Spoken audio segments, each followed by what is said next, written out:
இல்லையா? இது வந்து நம்ம எல்லாரும் வாழைப்பூன்னு நம்ம சொல்கிறோம். பட்டு இது உள்ளே இருக்கிறத பூ வச்சு இது வந்து வாழைப்பூ கிடையாது, இது வாழைக்காயோட பிஞ்சு.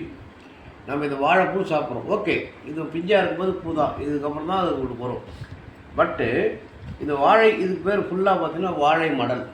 இது பாருங்கள், மேலே வெள்ளையாக இருக்கும் பாருங்கள். மேலே வந்து வெள்ளையாக இருக்கிறது ஜிங்க்கு. இப்படி தூக்கி நீங்கள் பார்த்தீங்கன்னா சிவப்பாக இருக்கும். இது வந்து அயனு. அதே மாதிரி பாருங்கள், திருப்பி உள்ளே பாருங்கள், மேலே வெள்ளையாக இருக்கும். இது இந்த பூக்கு அப்புறம் பாருங்கள் திருப்பி வெள்ளையாக இருக்கும். திருப்பி இதை உரிச்சிங்கன்னா இதை உரிச்சி திருப்பி இதே மாதிரி சக்கச்சவேன்னு இருக்கும். ஸோ மேலே இருக்கிறது ஜிங்க்கு, கீழே இருக்கிறது அயனு. நம்ம எல்லாருமே இதை பிச்சு தின்னுக்கிறோம். இதையும் நீங்கள் மசாலா போட்டு சாப்பிட்டுக்கோங்க. இந்த இருக்கு பார்த்தீங்கன்னா, இந்த ஒன்று நம்ம கிள்ளி இப்படி நம்ம கிள்ளிட்டு வச்சுக்கோங்க.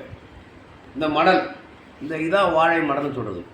இப்போ இது என்ன பண்ணணும், நல்லா கழுவிட்டு பொடியாக ஒரு மடல் எடுத்துகிட்டு சின்ன சின்னதாக நறுக்கிட்டு ஒரு 200 ml தண்ணியில் இதை போட்டு நல்லா கொதிக்க வச்சுட்டு அதுக்கப்புறம் அதை ஃபில்டர் பண்ணி எடுத்துகிட்டு அந்த தண்ணியில் மிளகு சீரகம் போட்டு சாப்பிட்டிங்கன்னா பெண்களுக்கு இருக்கிற எல்லா பிரச்சனையுமே சூப்பராக தீர்ந்துடும்.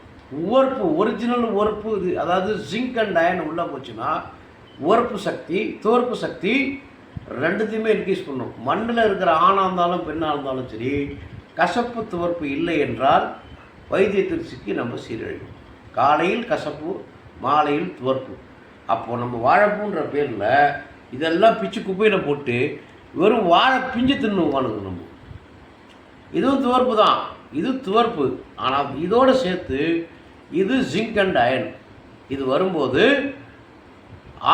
ஆண் தன்மையும் சரி பெண் தன்மையும் சரி மீட்டெடுக்கப்படும். இதுதான் கசப்பு துவர்ப்பின் ரகசியம். நாம் இந்த 2 சுவையுமே அதுவும் ஒவ்வொருத்தரும் ஒரு மாதிரி மாறும். ஸோ கர்ப்பப்பை பிரச்சனைக்கெல்லாம் துவர்ப்பு, விதைப்பை பிரச்சனைக்கெல்லாம் கசப்பு. ஏனென்றால் விந்து கசப்பு, சினை முட்டை துவர்ப்பு. இது 2 வச்சு தான் எண்டோமெட்ரியம், மெசோமெட்ரியம், பாலிப்ஸு, ஃபைப்ராய்டு, அதுக்கப்புறம் இதுன்னு இந்த பாட்டி வைத்தியத்தில் சரி பண்ண வேண்டிய ஒரு விஷயத்தை இந்த படித்தவனுங்க இதை அறுத்துன்னு உட்காந்துக்கிறீங்க. பித்தப்பை அறுக்கிறீங்க. பித்தப்பைக்கு இது நல்ல உணவு. பித்தப்பை அறுக்கிறது, கர்ப்பப்பை அறுக்கிறது, சினைப்பை அறுக்கிறது. தமாஷா தெரில உங்களுக்கெல்லாம். இவனுக்கிட்ட சிக்கி இந்த மருத்துவத்தை எப்படி நீங்கள் நம்பி போகிறீங்க? எந்த மருத்துவமாக தான் திரும்ப சொல்கிறேங்க. எண்ணுதல் உண்ணுதல், இந்த சமையல், அதுக்கப்புறம் அதை சமைக்கின்ற பெண்ணோட மனநிலை, அந்த இடத்தினோட நிலை, என்வாயர்மெண்டல் ஃபேக்டரான சொல்லப்படும் சுத்தம், அங்கு சொல்லப்படுகின்ற மந்திரம்னா ஒன்றை சுக்லாமிரதம்லாம் கிடையாது. இந்த உணவு மருந்தாகணும், கணவனுக்கு நன்றி, உழவனுக்கு நன்றி, இது சாப்பிடுகின்ற குழந்தைகளுக்கு நன்றி, இதெல்லாம் சொல்லி அந்த மந்திரங்களை சொல்லி பெண்ணோட கைப்பட்டு கண் பார்த்து கண்காந்தம் செலுத்தப்பட்டு கைகாந்தம் முறுக்கப்பட்டு கிண்டப்பட்டு தூண்டப்பட்டு இதெல்லாம் பண்ணும்போது மட்டும்தான் அந்த உணவு தான் மருந்தாக மாறும். இல்லையேல் மலமாக மாறும்.